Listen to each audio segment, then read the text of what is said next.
गोय लोकसेवा आयोगान पुलीस उपअधीक्षकांच्या पदा खातीर घेतिल्ल्या CBRD परीक्षेत 62 उमेदवार पास जाल्यात। ह्यान फुडें आतां शारिरीक आनी लेखी परीक्षा जातल्यो जाल्यार उपअधीक्षक पदांच्या भरतीची निमणी निवड प्रक्रिया जानेवारी मेरेन जातली।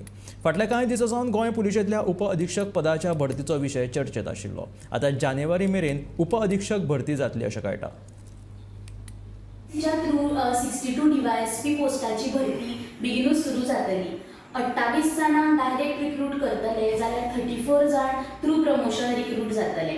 28 जाण जे डायरेक्ट रिक्रूट जाता तांकां फिजिकल एग्जाम 12 डिसेंबराक आसतली, तर तांची return exam end of December मेरेन आसतली। तशीच तांची इंटरव्यू जानेवारी 2024 जातली आनी बाय एंड ऑफ जानेवारी तांकां तांचे भरती जातले।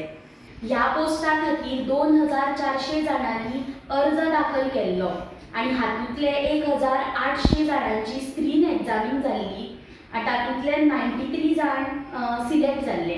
तशेंच आतां 26 नोव्हेंबराक जाल्ल्या एग्जामीच्या फायनल फेरयेक 62 जाण फायनल जाल्यात। गोमंतक TV खातीर हांव रतिका तर्फेकर।